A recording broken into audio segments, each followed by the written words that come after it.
noite a todos. Sejam bem-vindos a mais um estudo aqui no Facebook do Nova Luz. Sempre trazemos um assunto à luz da doutrina espírita com um aspecto psicológico, né? Para isso nós usamos os livros de Joana de Ângeles. Hoje nós vamos ver o livro Plenitude. Já tem 14 pessoas na sala, né? A Demir está presente, a Clotilde, a Helenice, o Carlos, certamente a Simone está lá também, né? O Egídio, Marta, Constâncio, Luiz Eugênio Lico, a Thelma está presente também, Dulcineia. Sejam todos bem-vindos. Hoje o nosso estudo tem 40 slides, eu não sei se vai dar para a gente ver todos, né? Mas vamos ver o que é possível. A qualquer momento, se alguém quiser fazer algum comentário, alguma pergunta, é sempre bom. Eu convido a todos a serenarem os pensamentos. Vamos distanciar da correria do dia a dia e sintonizar aqui com os bons espíritos, com esse estudo sempre agradável, à luz da doutrina espírita, sempre muito esclarecedor. Para tanto que os bons espíritos permaneçam conosco, nos inspire, estejam em todos os lares que estão participando, abençoando-os, para que tenhamos um estudo agradável, de muita utilidade para todos nós. Então, em nome dos bons espíritos, em nome de Jesus, iniciamos mais um estudo aqui.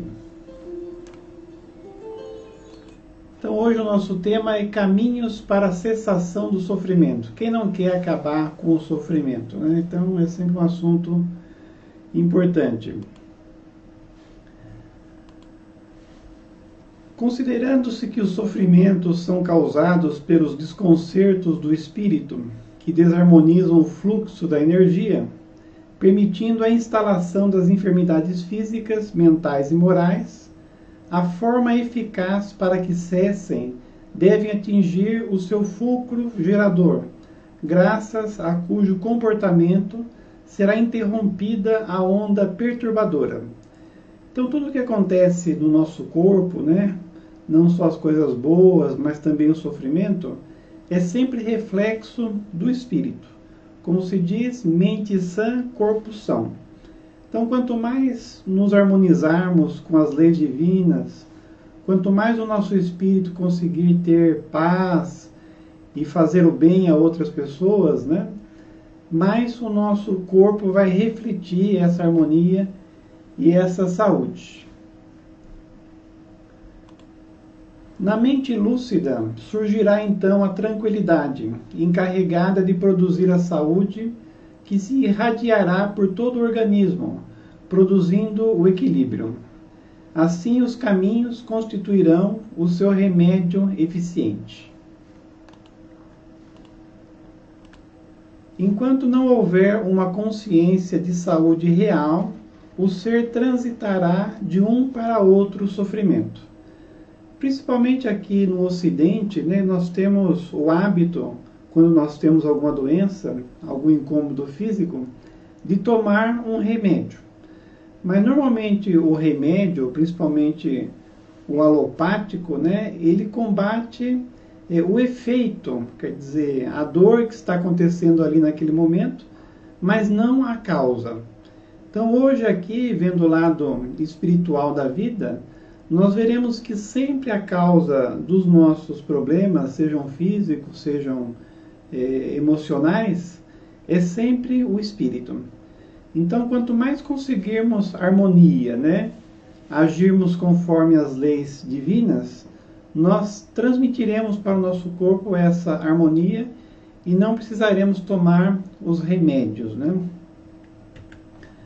As pessoas que, embora sem conhecimento das regras que promovem a harmonia íntima, gozam de saúde, apresentando-se bem dispostas e fortes.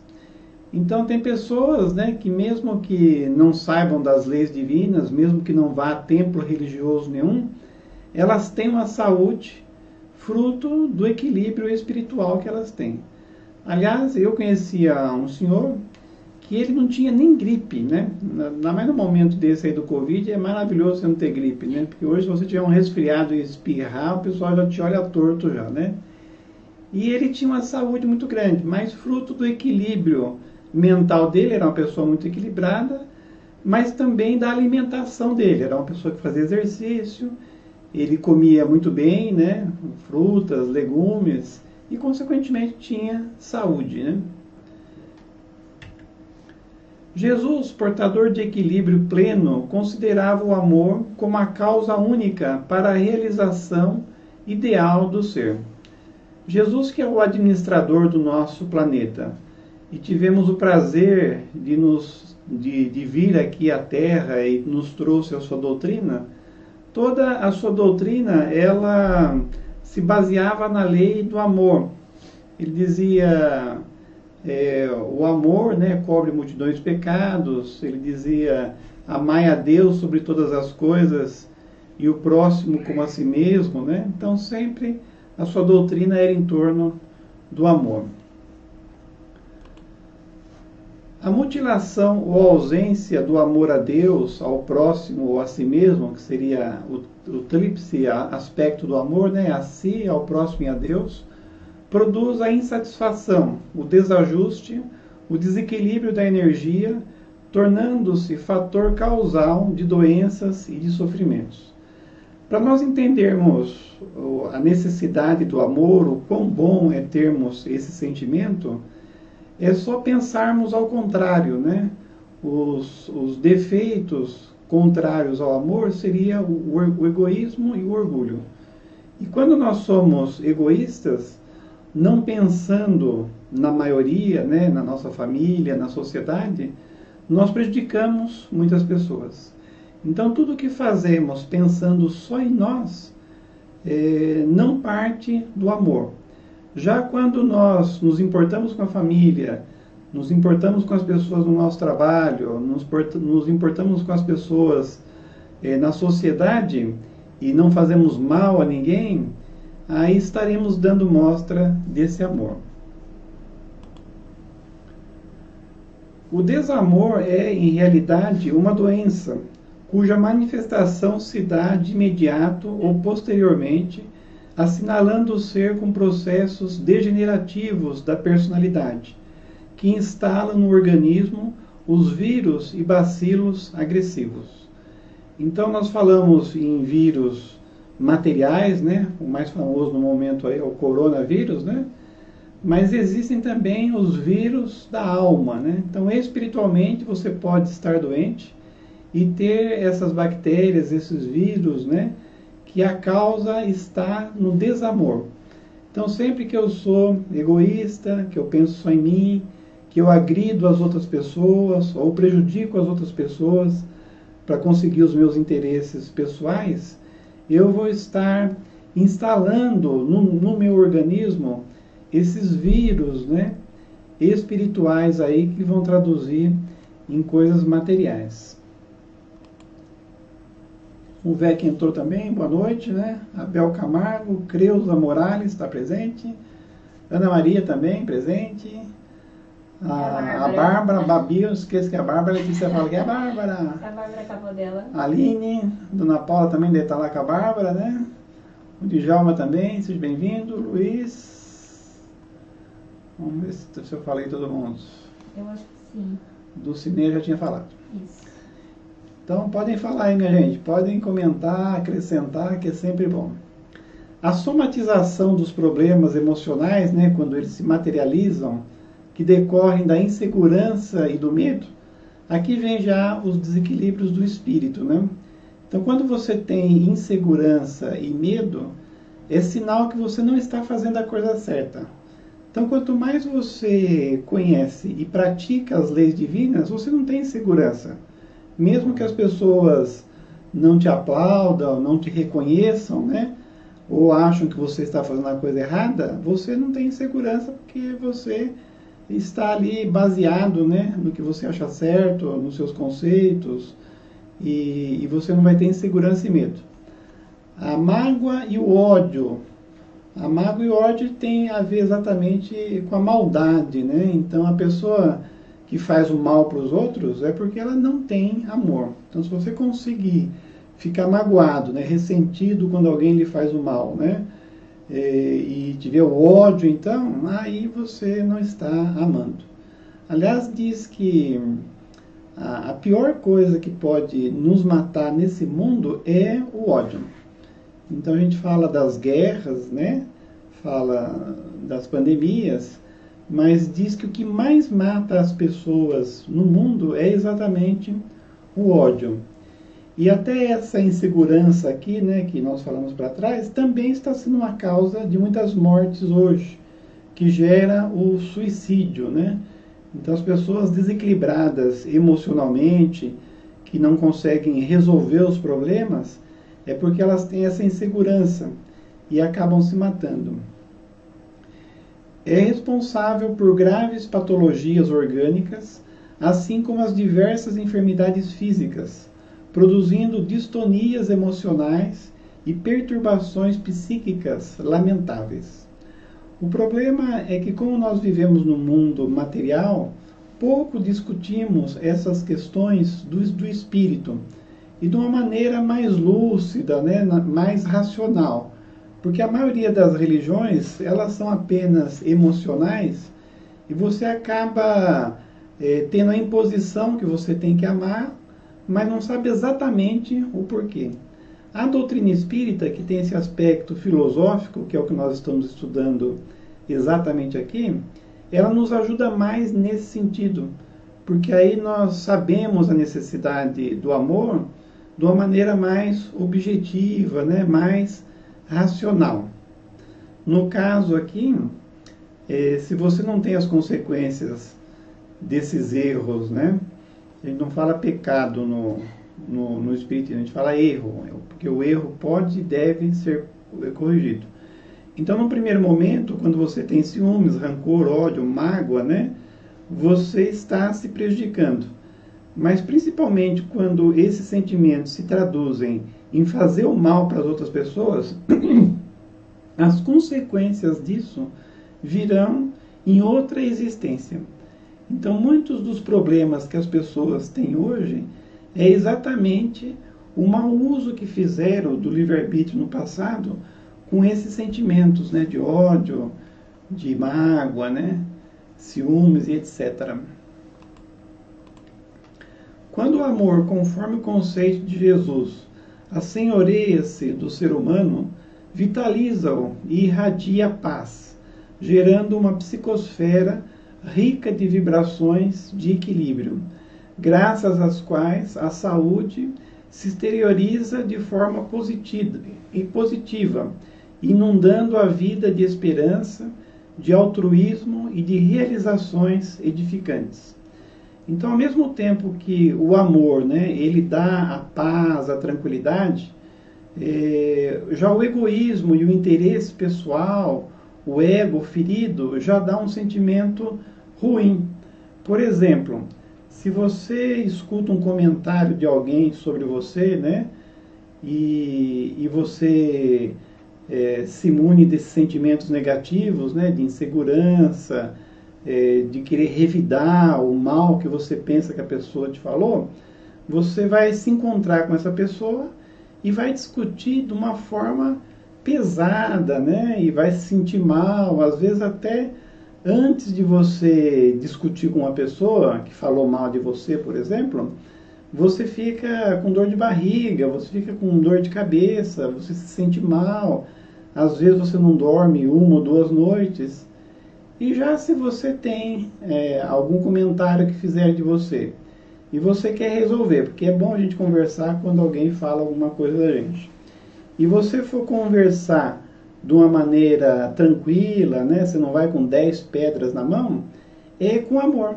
Então, se você for discutir com uma pessoa sem a predisposição de brigar, e sim de tolerar, de compreender, de ver o outro lado da pessoa, você vai calmo, vai tranquilo, e é até mais fácil de você falar as coisas com esse sentimento. E isso não quer dizer que você vai ser bobo ou que você não vai falar o seu ponto de vista. Não, você vai, você fala, você discute, mas de uma maneira civilizada, calma, tranquila. E mesmo que a outra pessoa não se afinize com os seus pensamentos, você não se importa, né? Você fica tranquilo. Até tem uma frase que diz assim: é melhor a gente ter paz do que a gente ter razão, né? Então, às vezes a gente quer ter razão sempre, e enquanto essa razão não aparece, a gente fica discutindo, fica brigando, e com isso perdemos a nossa saúde, né? E essa questão de discutir com as pessoas é muito engraçado, né? Porque às vezes você vai discutir com alguém e você tem uma ideia preconcebida do que a pessoa fez contra você. E quando você vai conversar com ela, é totalmente diferente. Então, quer dizer, você na defensiva achou isso, achou aquilo, e se você não tivesse esse egoísmo, né, essa maldade de pensar mal do outro, você poderia ir desarmado, né, sem viés nenhum, e resolveria as coisas com muito mais facilidade, né? Mas quando a gente trata esse assunto, né, o relacionamento humano, a gente chega à conclusão que nós somos verdadeiras crianças ainda, né? Então nós brigamos, nós gritamos, né? E não precisaria, poderia resolver tudo com mais tranquilidade. O indivíduo saudável em espírito faz-se elemento útil no concerto geral, quer dizer, ele ajuda, né, não atrapalha, tornando-se peça indispensável ao conjunto social, que progride com seus esforços e contributos grandiosos, dignificadores. Quando você consegue ter esse sentimento de amor para com as outras pessoas, para com a sua família, você acaba muito mais dando do que recebendo. Só que quando as pessoas chegam à conclusão que você gosta delas e elas passam a te admirar pelo bem que você faz a elas, a toda a sociedade, elas começam a retribuir. Então, no momento que você precisar, não que você faça as coisas por interesse, mas naturalmente todo o bem que você fez, um dia vem as consequências positivas. Já a pessoa que é egoísta, mesquinha, não é solidária, não pensa nos outros, é ao contrário, né? Devagar ela vira aquela pessoa chata, ninguém gosta, as pessoas toleram, porque as pessoas têm o verniz, né, da sociedade, então não vai falar a verdade para o outro. Então todo mundo fica se tolerando, mas no fundo aquela pessoa que é egoísta, ela acaba ficando de lado, né? E na oportunidade de retribuição, é mais fácil alguém retribuir o mal para ela do que retribuir o bem. Então, à medida que nós conseguimos desenvolver esse sentimento, aparentemente, às vezes, você é bobo e não está compensando o bem que você está fazendo, mas é só aparente. Um dia, toda essa consequência positiva vai aparecer. O recolhimento interior, mediante análise profunda dos recursos ao alcance, favorece o homem para que encontre os meios que fazem cessar o sofrimento. Então, muitas vezes, para você descobrir a causa do seu sofrimento, você precisa se interiorizar. Normalmente, quando nós falamos de problemas, nós achamos alguém para culpar. Então é a minha família, é o governo, né? Então sempre nós achamos um culpado. Mas se nós formos para dentro de nós, nós sempre descobriremos que a causa dos nossos problemas está em nós e ao mesmo tempo a resolução também. Partindo de uma outra etapa lógica, ele avança na harmonização interior, propiciando a energia que preserva a saúde, um curso sem bloqueio, portanto, uma irradiação em todos os sentidos, intercambiando com a vibração divina, razão essencial da vida. Então, num primeiro momento, você para de reclamar das outras pessoas, do ambiente, do próprio Criador, e descobre os seus defeitos, o que você precisa progredir, e num segundo momento você começa a compreender, a tolerar, a ajudar as pessoas ao seu redor, né? Então é um amadurecimento do espírito quando ele consegue se harmonizar e não reclamar mais dos outros e começa a servir, a agradecer, a ajudar as outras pessoas. Inicialmente, deve o homem reconhecer todos os seres como se fossem a manifestação dos seus próprios pais.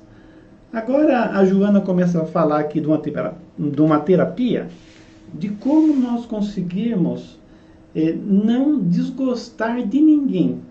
Porque é lógico que nós temos uma facilidade muito grande de gostar das pessoas que nos fazem bem. Então, as pessoas que estão ao nosso redor e nos tratam bem, naturalmente nós vamos tratá-las bem também. Mas agora ela vai começar a falar aqui de nós conseguirmos amar não só os que nos amam, mas todas as pessoas, os inimigos, os assassinos, os governantes, gostar de todo mundo. E ela coloca aqui uma terapia para a gente fazer isso. E ela diz para a gente comparar essas pessoas que a gente não gosta aos nossos pais, né? Principalmente a mãe, como vocês vão ver aqui, que lhe facultaram a vida física, especialmente a mãe, pelos sacrifícios que se impõem durante a gestação, o parto e a alimentação preservadora da vida, nascida nas suas entranhas. Então, da mesma maneira que nós temos aquele amor filial, né, pela nossa mãe, que é a doadora da vida, que nos gerou, né, nós devemos usar esse sentimento filial para com todas as pessoas. E ela vai aqui dar umas dicas de como fazer isso. Eu mesmo já fiz várias vezes isso em relação às pessoas que me rodeiam quando dá algum problema. Mesmo quando esta não haja sabido cumprir os deveres livremente assumidos e aceitos, o fato de haver permitido que a vida se manifestasse concede-lhe crédito para ser exemplo a ser considerado. Então, já que você vai espelhar as pessoas, principalmente você não gosta, na sua mãe, a primeira coisa é você ter uma ideia positiva da sua mãe. Porque às vezes a gente não gosta da mãe, né? E aí como você vai achar que as pessoas são uma mãe se a sua própria mãe não é uma boa referência para você? No Evangelho, né, acho que aí no Velho Testamento está escrito: honrai o vosso pai e a vossa mãe. O honrai é muito além, né, do respeito, né? Então, mesmo que os nossos pais não sejam um exemplo, né, de pais, nós devemos entender que eles nos geraram e que eles fizeram o seu melhor. Então, a primeira coisa a fazer para nos relacionar bem com as outras pessoas é entender os nossos pais, né, de uma maneira positiva e depois transferir isso para outras pessoas. Falando em mãe, a Bel Camargo comentou ali que tá ela assistindo junto com a mãe dela, a Margarida. Ah, então aí, olha para a dona Margarida e você vai ver como fazer uma transferência aí, né, da dona Margarida para outras pessoas. Se quiser falar boa noite a partir da Viviane. Então, boa noite, Viviane, né, o Abel e a Neuza também que chegaram agora. Sejam bem-vindas. Então, transferir para todos os seres vivos a imagem materna, certamente sem a visão psicanalítica dos tormentos da libido, porém com sentimentos de respeito e de ternura, constitui o primeiro passo para uma autorrealização pessoal, para o equilíbrio da emoção, liberando-se interiormente de quaisquer reminiscências amargas ou perturbadoras, que são matrizes ocultas de muitos distúrbios comportamentais geradores de sofrimento. Então aqui, a Ademir falando aqui, tem que gostar da sogra também? Tem que gostar da sogra, do cunhado, né, de todo mundo. Então você tem que, quando alguém te dá trabalho no relacionamento, você vê o lado mãe da pessoa. Então você compara essa pessoa com a sua mãe ou com uma mãe. Eu mesmo, um tempo, tive uns problemas com uma pessoa e essa pessoa era muito mal. Era mau pai, era um senhor, né? Ele era mau pai, ele era mau marido, né? Então a mulher dele reclamava para mim, os filhos, a filha dele reclamava para mim também. E aí eu passei a ver essa pessoa de uma maneira negativa. E aí depois que eu li esse texto aqui, eu pensei, como que eu vou pegar essa pessoa, né? Era alcoólatra, violento. Eu falei, como eu vou pegar essa pessoa, que é tudo de ruim que a sociedade prescreve, e achar que é uma mãe? Mas aí eu descobri que o que ele mais gostava na vida, ele tinha um carro, um Fusca, era cuidar do carro dele. Então todo fim de semana ele ia lá pro Fusquinha dele e ficava pulindo, lavando o carro, né? Aí eu pensei, olha, ele é uma mãe pro carro dele. Ele pode não tratar bem a esposa, os filhos, mas pro carro ele é uma mãe. Então quando eu via ele, eu não pensava nele sendo mal para os familiares. Eu pensava ele sendo bom para o carro dele, quer dizer, ele tinha um amor, né? E assim eu conversava com ele de uma maneira assim, generosa, tratando ele bem. E aí ele, depois que eu tive esse insight, né, de ver o lado positivo dele, que ele tem um lado de mãe, de ternura também, com os outros ele continuou ruim, mas comigo era uma pessoa muito boa, muito boa. Quando eu ia conversar com ele, ele às vezes até a conversa, né, ele aumentava, você via que ele gostava de conversar comigo, porque eu compreendia, eu tolerava, via o lado bom dele, né? Lógico, nunca discuti com ele, porque se você for discutir com uma pessoa dessa, como se diz, nunca discuta com ignorante, porque em matéria de ignorância ele vai ganhar de você e não vai dar certo, né? Então, eu não discutia, eu o acolhia, então conseguia não se sentir mal ao lado dele, né? Viviane aqui, do cunhado é difícil, né? Então, mas é possível também. É difícil, mas é possível, né? O problema de você não gostar de alguém é que aí faz mal para você, né? A doutrina espírita, quando se trata de perdoar as outras pessoas, ela nos dá 3 coisas fantásticas, né, racionais para a gente perdoar. A primeira coisa é que nós devemos entender que o mal nos acontece não porque determinada pessoa existe. Então, quando uma pessoa faz o mal para a gente, um cunhado, por exemplo, o cunhado vai e começa a fazer mal para você, né, falar mal de você, e aí você acha que ele é a causa dos seus problemas? Não. Quer dizer, a causa dos seus problemas é você mesmo. Se você fosse uma pessoa muito boa, para começar, você nem estaria aqui na Terra, você estaria em Júpiter, que é um planeta celeste ou divino, cercado só de pessoa boa, porque aí você é uma pessoa muito boa e só merece pessoas boas ao seu redor.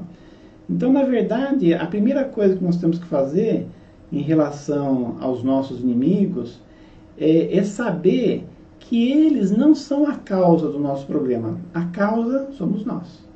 Porque se aquela pessoa, o cunhado, por exemplo, nós estamos dando um exemplo, não existisse, e você precisa passar por aquele mal, só porque o cunhado não existe, você não vai sofrer? Vai aparecer outra pessoa. E mesmo se não aparecer outra pessoa para você resgatar o seu passado culposo, vai ser uma doença, algum problema vai dar. Então a primeira coisa que a gente deve fazer para perdoar as outras pessoas é tirar do pessoal. Quer dizer, não é porque ela existe que ela está nos fazendo mal. É porque eu fiz um mal por minha vez e estou resgatando agora. A segunda coisa que a doutrina nos diz é que quando alguém nos faz o mal, naturalmente ela vai estar sujeita à lei de causa e efeito. E eu não vou precisar fazer justiça com as próprias mãos. Então, normalmente, quando alguém nos agride, nos faz alguma coisa ruim, a gente acha que há necessidade da gente fazer justiça com as próprias mãos. Então, você começa a revidar o mal que a pessoa fez para você. Às vezes, você até faz algum mal para ela, não só de falar, né? Falar mal de pessoas que a gente não gosta é comum, né? Então, às vezes, começa a falar de determinada pessoa e você não se afiniza com ela, aí você aproveita e fala todo o mal que você pode da pessoa. Mas é uma infantilidade isso, porque todo o mal que ela está nos fazendo, porque Deus permite, ela vai sofrer a consequência. E se eu ficar fazendo mal para ela, não vai acabar o meu karma, né? Então hoje eu estou resgatando o mal que eu fiz no passado. Hoje eu estou sofrendo mal. Ao invés de me resignar, eu fico fazendo mal também para as pessoas que são os meus algozes. Aí não acaba a causa do sofrimento em mim. Então eu tenho que cessar essa coisa de fazer mal para os outros, mesmo que a pessoa me fez o mal. E acreditar que existe a justiça divina, e assim como eu estou resgatando os meus males, mesmo em outra existência, às vezes não encontro a causa nessa vida, a outra pessoa vai sofrer também. E a terceira questão que não vale a pena a gente ficar magoado, ressentido com as outras pessoas, é que para você ficar magoado, para você odiar, você tem que baixar o seu padrão vibratório. E quando você baixa o seu padrão vibratório, porque o ódio, a mágoa, são os sentimentos piores que existem. Então o amor é o melhor sentimento que existe, nós vimos, e o ódio seria o pior. Então para você odiar alguém, você tem que baixar o seu padrão vibratório, né? Para o pior que existe. E aí o que acontece quando você baixa o seu padrão? Todo mundo que está te desejando mal, você vai pegar. Então você magoado, você ressentido com alguém, você odiando alguém, você é uma esponja de tudo de ruim que está ao seu redor, espiritualmente falando. Então não compensa. Não compensa você ficar magoado com alguém. Então se alguém faz algum mal, não sei o quê, você imagina que ele é a sua mãe, que ele é uma pessoa boa, que ele tem alguma coisa boa, e você perdoa, e isso vai ser bom para você. É isso que a gente tem que pensar. Vamos ser egoísta. O homem renasce para ser livre, a fim de poder crescer e alcançar o seu fanal maior, que é a realização plena. No caso, quando você está sintonizando com o ódio, com o ressentimento de alguém, você está perdendo a sua liberdade. Então, por exemplo, se você vai no estabelecimento comercial, a pessoa te trata mal e você a trata mal também, né? E aí você faz um barraco lá e reclama, chama o gerente. Ele conseguiu tirar você do sério. Quer dizer, ele conseguiu tirar você da paz e trazer você para o nível mais baixo do sentimento e do sofrimento. Então, ser livre é você ter os seus ideais e você faz esses ideais independente das pessoas que estão ao seu redor. Então, isso que é liberdade. Mas quando a sua liberdade está condicionada ao que as outras pessoas fazem para você, e qualquer coisa que faz, você melindra, você se sensibiliza, aí você não tem liberdade. Uma pergunta do Ademir. No caso de família, por isso reencarnamos sempre com eles? Sim. No caso, a tendência é nós ir resolvendo os nossos problemas. Então Jesus mesmo dizia, né, que na família tem os maiores problemas, né? Então é lógico que quando a gente for espírito mais elevado, você vai estar num lugar só com pessoas que você se afiniza. Mas enquanto você faz o mal para as outras pessoas, para a economia divina é mais vantagem colocar junto as pessoas para se entender. Então quanto mais você tem numa pessoa um inimigo, mais você tem probabilidade de voltar com aquela pessoa. Então na família existem os maiores inimigos, porque a família é o lugar onde nós temos oportunidade, né, uma oficina, para trabalharmos as nossas imperfeições. Mas a tendência é nos entendermos com os familiares, né, e a nossa família espiritual ir aumentando cada vez mais. Até casais, por exemplo, que conseguem ficar bastante tempo juntos, né, 20, 30 anos, nós vemos que sempre no começo, né, eles têm diferenças, porque até as diferenças é bom para um aprender com o outro, mas à medida que os casais ficam juntos muito tempos, eles se tornam almas gêmeas, eles ficam muito afins, porque um passa a virtude para o outro e acaba ficando bem parecido, né? Então a tendência da convivência é você passar os seus conhecimentos para as outras pessoas e eles passarem os delas para você, e você amar as outras pessoas e elas te amar também. Porque uma coisa que acontece na convivência é que num primeiro momento você se incomoda com os defeitos da outra pessoa. Só que aí você vai descobrindo também que você tem defeito e que você incomoda a outra pessoa também. Então, da mesma maneira que você começa, quando você começa a gostar da outra pessoa, a não fazer mal para ela, porque você gosta dela, né? Então você começa a diminuir os seus defeitos, porque senão você ataca a outra pessoa, prejudica a outra pessoa, ela vai começar a fazer o mesmo para você também. Então as boas relações, elas tendem a desenvolver o amor entre as criaturas. Então quando eu gosto de alguém, eu começo a me importar com a outra pessoa e não querer fazer o mal para ela. Eu mesmo, quando eu casei, eu conto sempre isso, eu vim com alguns defeitos, né, da minha casa anterior. E um deles é que eu abria as gavetas e não fechava. Eu tinha esse hábito, um bom hábito, né? Você abre a gaveta e não fecha. E eu tinha um hábito também ruim de fazer a barba ou escovar os dentes com a torneira aberta. Hoje, né, com a economia de água, isso é uma heresia, né? E aí, assim que eu casei, né, a minha esposa, né, falou assim para mim: Evandro, isso não tá certo, né? Você abre as gavetas, não fecha, você abre a torneira e não fecha, gasta água, né? E falou algumas vezes. E eu não mudei. Mas ela não queria brigar comigo por isso, né? E o que ela passou a fazer? Toda vez que eu deixava uma gaveta aberta, ela ia lá e fechava.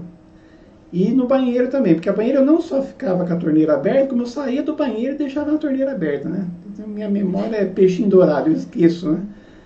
Aí às vezes, aí eu comecei a ver, e ela não falava para mim. Se eu saísse do quarto e deixasse alguma gaveta aberta, ele ia lá e fechava. Se eu saía do banheiro e deixava a torneira aberta, ela calmamente ia lá e fechava. Aí o que eu fiz? Parei, porque eu gostava dela também, e eu comecei a ver que eu estava dando trabalho para ela. Então eu comecei a mudar, né? E é assim, quando você começa a se entender com as pessoas na sua casa, fica uma troca de gentilezas, né? Tem um caso verídico de uma moça que casou com um jogador inveterado, né? Então ele bebia, fumava e jogava cartas. Só que para casar, né? Para casar você faz de conta que perdeu os defeitos, né? Ele falou para ela que ele não jogava mais carta. Ele bebia socialmente, fumava socialmente, mas jogar carta ele não estava jogando mais. Mas ela sabia que era um vício muito grande que ele tinha. Então ela sabia que ia voltar. E aí um belo dia, na verdade uma bela noite, ele não chegou no horário. Ele chegava normalmente 8 horas em casa. Aquela noite ele chegou meia-noite, certamente ficou jogando. Mas ao invés dela esperar ele com um pau de macarrão lá e bater na cabeça dele, ela fez um bolo, um chá, e ficou esperando ele. Como o chá esfriou, o bolo também, o bolo não precisou esquentar, mas é o chá assim que ele chegou. Aí ele falou: nossa, mas você ficou acordada? Ela falou: eu não consigo dormir sem você. E eu fiz um bolinho, aquele bolo que você gosta de laranja, eu fiz para você. Aí esquentou o chá e os dois tomaram o chá com o bolo de laranja. E aí ele ficou uns 2 meses sem jogar, porque ficou com a consciência pesada, né? Mas passou um tempo, ele novamente foi jogar, chegou em casa à meia-noite e ela novamente com o bolo de laranja lá e com aquela carinha que não sabia de nada, né? De inocente. Ele teve que parar de jogar. Porque toda vez que ele ia jogar, ele ficava pensando: nossa, minha esposa, coitada, aquela santa tá lá em casa com o bolo de laranja me esperando, não vai brigar comigo. Porque se você faz uma coisa errada e a outra pessoa briga com você, bate em você, Aí a outra pessoa perde um pouco a razão e você ganha, né? Mas no caso a esposa não falava nada, né? A pior coisa do mundo é ninguém falar nada. E aí, como ele gostava dela, ele parou de jogar. A Viviane fez um comentário que ela disse do cunhado, mas era brincadeira, tô brincando. Tanto é que esse negócio de cunhado e sogra é um mito, não existe. Todas as sogras são maravilhosas e os cunhados também, né? Eu tenho um amigo, né? Ele teve 2 sogras. Ele fala que as 2 caíram do céu. A segunda, que é a que ele tem hoje, ele fala que foi Deus que mandou, que caiu do céu, né? A primeira, ela quebrou a vassoura mesmo, né? Era uma bruxa, quebrou a vassoura, ela caiu, né? No chão, né? E realmente a primeira sogra dele era difícil, mas faz parte, né? Se você tem uma sogrinha problema, é porque você merece, né?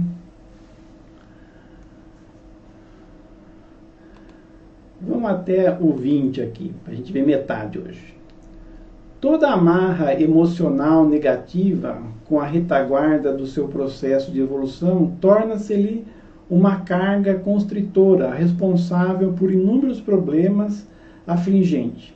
Então, sempre que você fica de mal com alguém, né? Eu falo assim que é Belém, Belém, nunca mais fico de bem. Vocês lembram que a gente fazia? Colocava o dedinho assim, né? E falava que ia ficar de mal pro resto da vida. Então, sempre que você fica de mal com alguém, né? Que é essa amarra emocional negativa, é uma coisa afligente.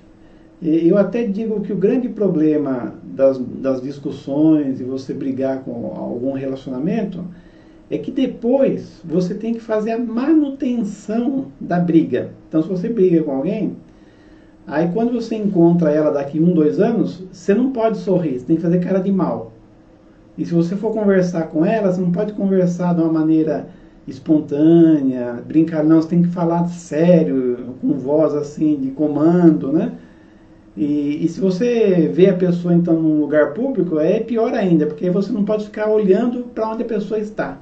Você vê onde a pessoa está a primeira vez que você entra no ambiente, e aí depois você não pode mais olhar para aquele lugar, porque a pessoa está lá e você não quer dizer que você a viu para cumprimentar. Então, você pode, se a pessoa está num canto, você pode passar o olho por todo lugar, menos naquele, porque você não quer ver a pessoa. Olha que tormento, olha que infantilidade, né? Por isso que o meu conselho é que se você tiver brigado com alguém, o mais rápido possível vai lá, conversa, esclarece, né? O próprio Jesus deu esse conselho também, né? Reconcilia-te o mais rápido possível com o seu inimigo. A Thelma fez um comentário que no passado ela tinha mais raiva, esse daí é, que no passado sim. Ela tinha mais raiva, mas hoje ela ainda tem um pouco de ódio, mas é algo muito difícil para ser trabalhado. Mas ela então agora que você tem essa terapia aí da mãe, você vai conseguir.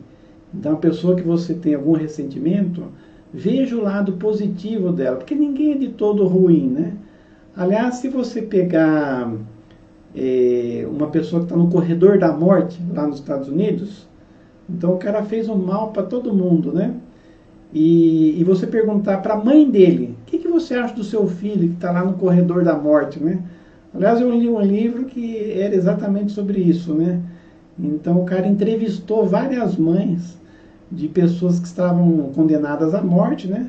E você fica lá no corredor da morte tentando achar uma solução para o seu caso, senão você vai morrer mesmo, né? E aí perguntavam para a mãe, o que você acha do seu filho? Ah, meu filho é a melhor pessoa do mundo, me tratava bem, né? Meu filho não merece. Até esse autor, ele uma vez foi lá numa cidade dos Estados Unidos e foi conversar com umas pessoas que estavam lá no corredor da morte, né? E aí ele conversou com um cara que tinha matado, né, um policial com 12 tiros, que era o número de balas que tinha no revólver dele, né?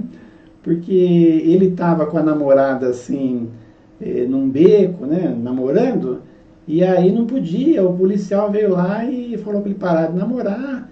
Aí ele pegou, saiu do carro e deu, não um tiro no carro. No primeiro tiro ele já matou, mas ele deu 12 tiros. E aí essa pessoa, né, que era fria, calculista, sem nenhum sentimento, né, o jornalista perguntou para ele: o senhor acha que o senhor está aqui no corredor da morte injustamente? Ou o senhor acha que o senhor merece morrer, né? Aí ele, com a maior cara de pau, disse assim para ele: olha, as pessoas não sabem, mas eu sou uma pessoa boa, eu não guardo ressentimento de ninguém, eu me arrependo do mal que eu fiz para aquele guarda, para a família dele, né? Então, quer dizer, a pessoa é horrível, psicopata, mas tem um lado bom também, né? Aliás, diz que normalmente o psicopata tem esse lado bom, né? Então, se até um psicopata tem um lado bom, o nosso cunhado também tem, né? E dá pra gente descobrir esse lado bom dele aí. Então, nós vamos parar nessa aqui, né? Nas amarras. E voltamos com o mesmo assunto, né, que é muito bom esse assunto, né, da necessidade da gente deixar de lado o nosso sofrimento, amando as outras pessoas, né. Agradeço a presença de todos. A Aline falou que depende do ponto de vista, né. Acho que ela tá falando da sogra. Ah, da sogra? Então, mas tá tudo certo. Vamos botar o som. Aquela musiquinha que nós gostamos.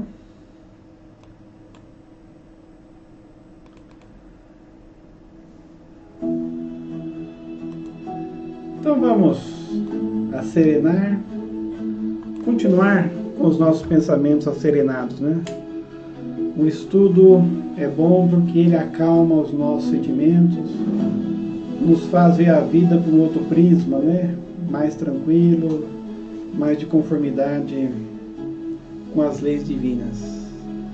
Então, obrigado, Senhor, pela vida, pela saúde, pelas pessoas que nós temos ao nosso redor, mesmo problemáticas. E conforme o nosso estudo, possamos tolerar, compreender, amar todas essas pessoas que estão ao nosso redor, porque se aí estão, não é por acaso, é para que algum trabalho façamos para com elas, né? E vibremos também para as pessoas mais longe, pensemos em todo o nosso planeta que passa esse problema do Covid, né? Ainda muitas mortes, muitas doenças, muitas famílias preocupadas. Abençoa, Senhor, todos os lares aonde essa doença chegou e que eles possam ter a calma, a resignação necessária para passarem pelo problema o mais rápido possível. Nós também que aqui estamos, né, que viemos estudar, que viemos aprender, abençoa-nos, Senhor, nos ilumina para que possamos cada vez mais descobrir, como nos disse a lição, os caminhos para cessar o sofrimento, os caminhos para conseguirmos amar incondicionalmente todas as outras pessoas, mesmo os nossos inimigos, como nos ensinou Jesus. Então, que essa paz, que essa compreensão visite o nosso espírito e assim tenhamos uma boa semana. Levemos os bons fluidos desse ambiente para toda essa próxima semana que se inicia e até a próxima terça-feira. Agradecemos aos bons espíritos e em nome deles, em nome de Jesus, encerramos o nosso estudo. Que assim seja. Boa noite a todos.